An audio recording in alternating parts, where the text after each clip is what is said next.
Hi, welcome to Comic Talk. I'm Joshua. And I'm Drew. And this is our weekly pull list review for August 31st, 2016. Haha!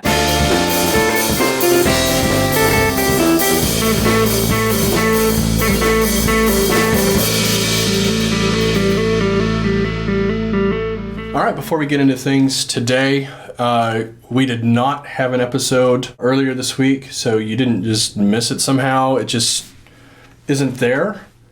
You're going back to school, right? Mm-hmm.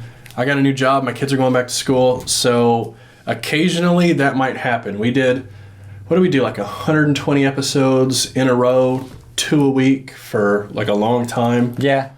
So, you know. You're going to have to get a void at your house. You can have Christina over when I'm busy. When you're busy? Right. Yeah.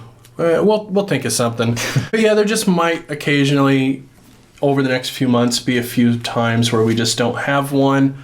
But we'll try to stay pretty prolific. We've done a good job so far. And we've done a good job. We enjoy it. So, sorry. Yeah. And if you're sorry, that's fine. Might happen again. Yeah, sorry. Sorry, not sorry. This week we have 2.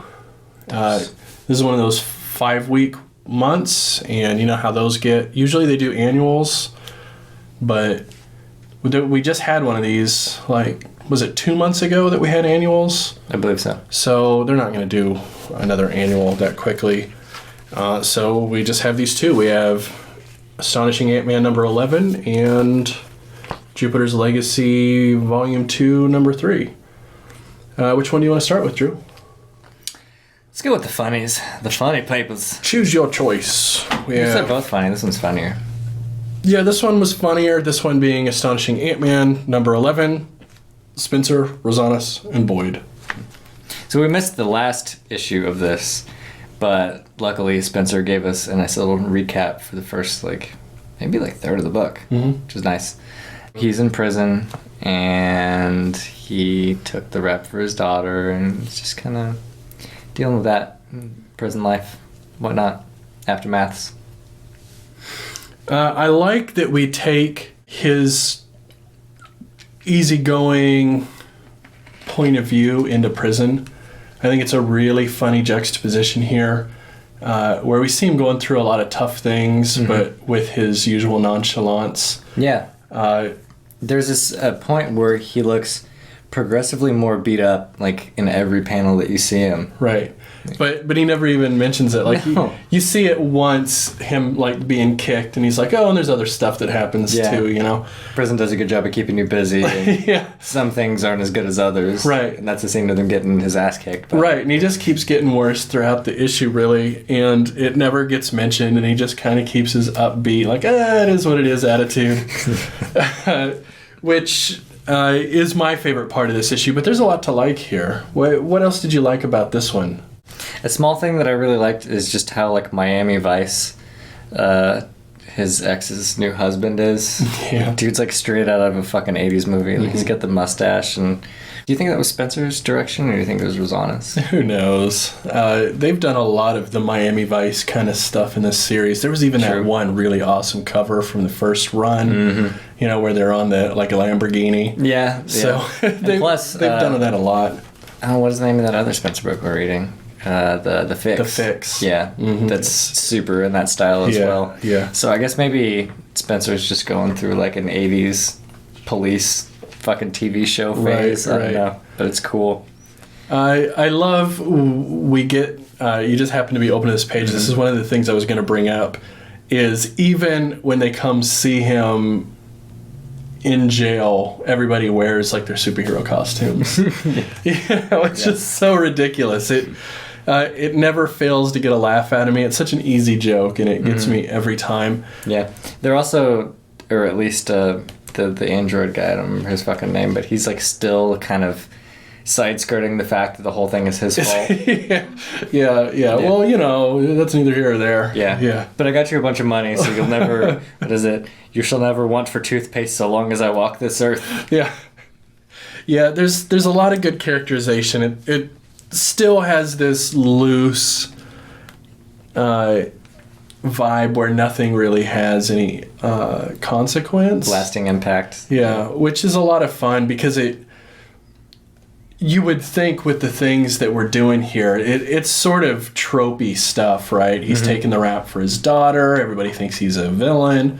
But it's just not played in a tropey kind of way. It's really, the trope is just there to fuck with, you know, which makes it a lot of fun. And it's really what we've seen issue after issue of this is like standard trope and then just kind of poo-poo all over it and make it a farcical sort of situation. Farcical.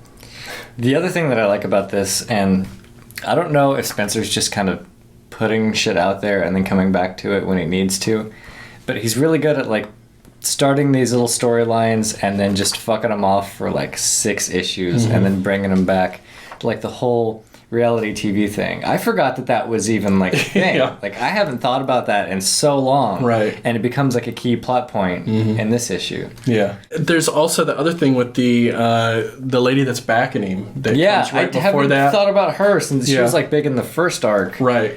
Sort of. Yeah. And then just gone, and here she is again. And she was really funny in this, too. Yeah, she's like, character. I love the whole thing with your old life will be there when you get back. And he's like, oh, I'm going to keep my business. She's like, oh, no. We've liquidated that shit. We got rid of that immediately. But spiritually. It'll still be there. Yeah. So overall, fantastic issue. True to form. It'll be in the tops for this month. Yeah, and spoiler alert, jump forward about 30 seconds if you don't want to hear this, but at the end, She-Hulk shows up, which I think is great. That'll be fun next issue. Yeah. I was half expecting Murdoch. Right. Yeah. Right. This is infinitely better. She-Hulk is a much better choice for this, I think. There's a lot of lawyers in the Marvel Universe. There are. I thought about that. Yeah. All right. 30 seconds. Over. Probably. Baby. Here's Jupiter's Legacy, Volume 2, Issue 3, right? Mark Millar and Frank Quitely. So they're trying to assemble these ragtag gang of supervillains to take back the world from the oppressive dictators and stuff, and they get the idea to go and try to recruit old Skyfox. I love Skyfox. I fucking love Skyfox. If I was a superhero, character. I would be Skyfox. You know who Skyfox is? He's what was his name? Martin Riggs? Lethal Weapon, Mel Gibson. Oh. That's fucking Skyfox right there. Like, he's just kind of old, he's over it, but he's still like a badass, you know? He walks into the room and just takes over. Which is just so great. I love that he's like showing up to be the leader and he just walks in with a fucking cigarette. Like, what's up? Like, let's do some shit, right? Yeah. It really just encapsulates the character, you know. He's got fucking whiskey and a cigarette. Yeah, but he's fucking in charge, you know. Yeah. Oh yeah, you're right. It's vodka because he's from Russia, or he's been in Russia. He's been in Russia. Yeah, that's one of the other things I like about him. There's like another point that I want to get to is that he's so aware of his own shortcomings that he's already made the joke before you make it. It's like, what are you gonna do? Just sit here among your bullshit or whatever? He's like, and I'm gonna drink vodka. Yeah, just a great character, and he's also.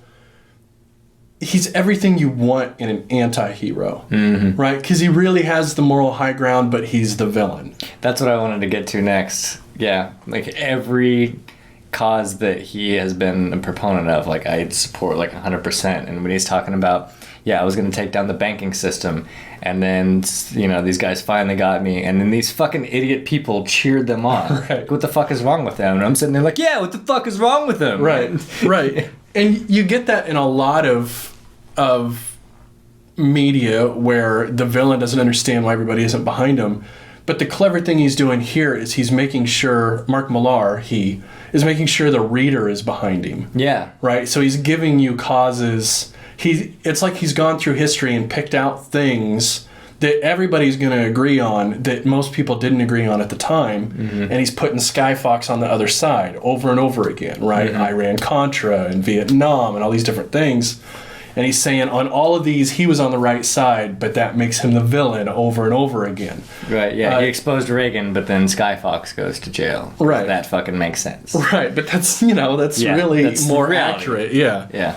So, And he's just a likable character too. I really can't say enough about his writing of Skyfox. I just want the Skyfox solo series. Skyfox series. Just give me all Skyfox all the time. He's great. Yeah. We also got some good character development of the guy's son as well. Because, I mean, he's been in here, but so far he's just been sort of like it's like, oh, there's a kid here, you know, and he's doing kid things, and he's being a little bit reckless because he's a kid and he doesn't understand it. But here he gets like some talk time, and you're like, wow, this is a smart little dude. Yeah, he's actually pretty with it. Yeah, right. Yeah. And then he even has that like snide comment to Skyfox where you're like, fuck, man, like he's perceptive as well. Exactly. And they play off each other well as well. So you get both ends of it, and it's a good grandfather grandson kind of relationship happening as well.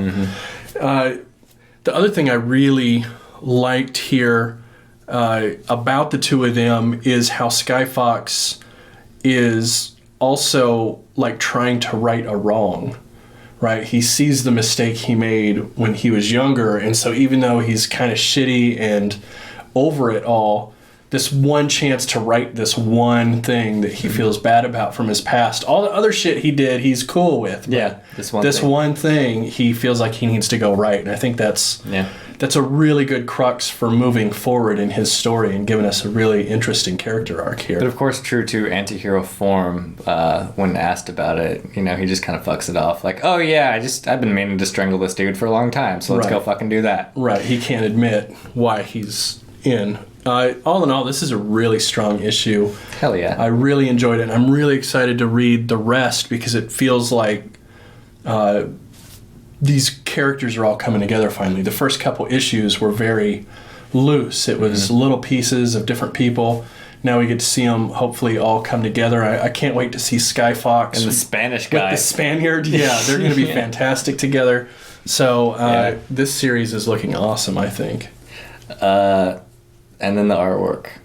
I felt like it was especially good in this issue. I did too. And I don't know, I mean, I can't verbalize exactly what it was.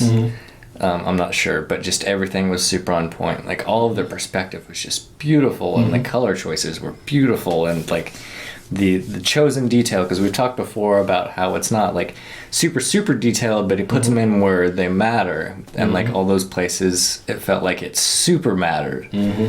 Right, exactly. Super matter. And they also he did a really good job with the father-son.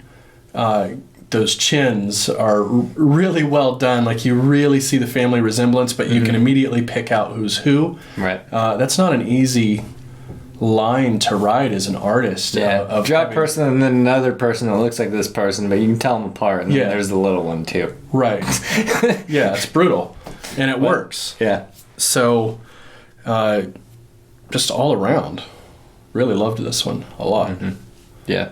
This whole Jupiter's thing is like one of my favorite Cape things ever. Agreed. Ever. Yeah. Agreed. I've really found myself recommending this a lot to people asking about superhero stuff, especially lately when I see people asking about Rebirth. What superhero stuff should I read? I see Rebirth's restarted, the whole DC thing. I really have been steering people away from that and saying, you know, and this is one of the go-tos that I use. Like, look, this is still pretty new. You can go grab the trades, read that instead. It's, infinitely better than anything you're going to get from Rebirth. Yeah, I've had a lot of similar discussions later. Somebody's like, oh yeah, somebody told me to read this fucking Superman book. And I'm just like, don't. Yeah. Just pick up something like this instead. It's way better. This is the new Invincible. This is. So that's it. Yeah, we're all out. I think next week, assuming we have the time to get it in, which we probably will. We probably will. We're going to read Copra. Okay. Copra, Copra. It's different, so I'm pretty excited about it. It fits into the mold of a lot of the, from a writing perspective, a lot of things like Nick Spencer, his work, The Fix, and Astonishing Ant-Man. And it's kind of like Suicide Squad if somebody was writing a good Suicide Squad.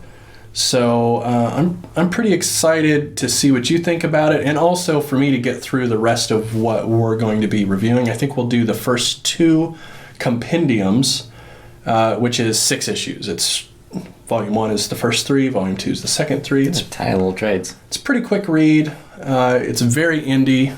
Have you looked at it? Yes. Yeah. The art, weird, right? Yeah. Yeah. It's going to be an interesting conversation. So check back with us on that next week. Facebook, Twitter, Tumblr. Yeah, those things. Podcast, YouTube. Mm-hmm.